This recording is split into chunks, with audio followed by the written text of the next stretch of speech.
Hi everyone, today on a review we have Fuji XT-1 digital camera. This is a mirrorless camera, which means you can exchange lenses. You can buy it as body only with 18 to 55mm lens or with 18 to 135mm lens, just like this one we have here on review. Gadget Compare. First of all, I think it is important to tell who this camera is made for and who actually is it not for.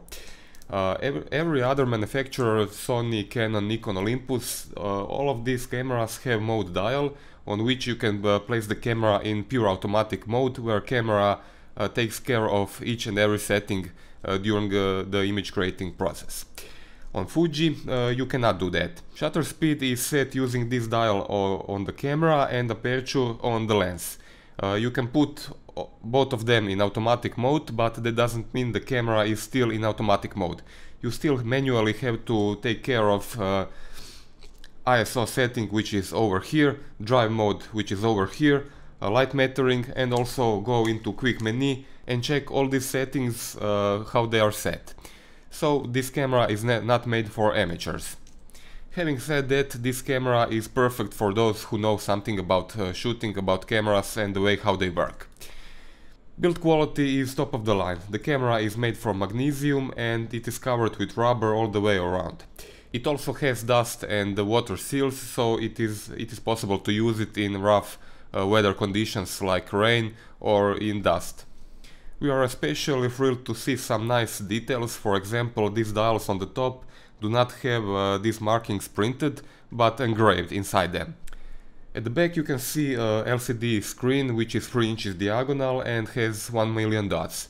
Viewing quality is really good, it is very sharp, but it lacks brightness in the bright daylight.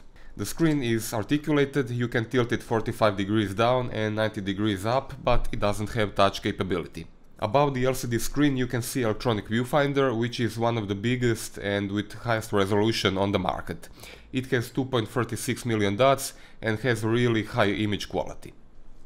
The battery inside this camera is of course a lithium unit. You get the charger in the package. It takes maybe 2 hours to recharge the empty battery and you can take maybe around 300 shots from a single charge. A detail that I didn't like is battery level indication on the camera. It can go very fast from 2/3 full to completely empty. On the left side you can see connectors. This camera has a micro USB connector, mini HDMI and 2.5mm connector for microphone input. Also Wi-Fi capability is built in. You can connect this camera to your tablet, smartphone or PC, control it wirelessly or transfer images to let's say smartphone or PC or tablet and share them via social networks.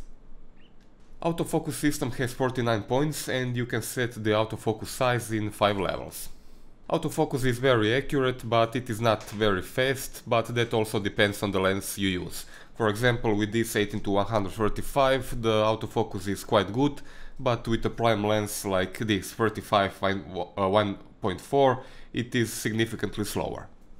Although this camera can shoot up to 8 frames per second, this is not a sports camera, mainly due very slow autofocus and even slower autofocus when you have to track moving objects. Image quality is excellent.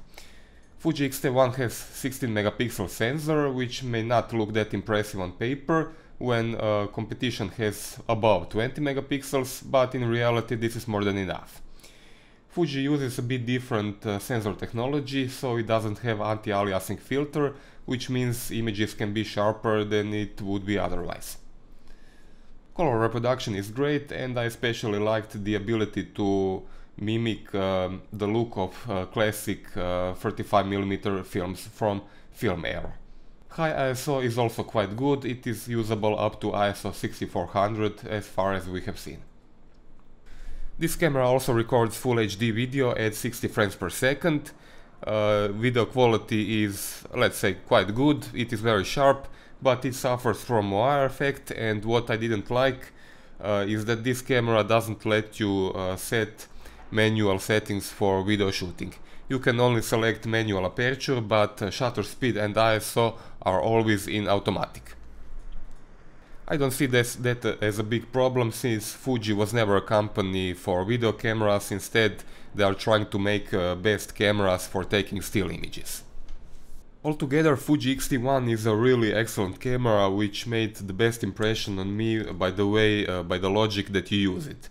There is no other camera on the market that lets you select aperture on the lens and shutter at the top of the camera, except Leica, but Leica is really expensive and probably out of the reach for most of us. X-T1 is most fun to use with prime lenses like this 35 1.4. I can also recommend 18mm f2 and of course excellent 56mm f1.2 lens, which is excellent for taking portraits. It is exactly those kind of lenses that go best with this camera, which makes emphasis on using manual controls and being creative while taking images. X-T1 is definitely a unique camera on the market.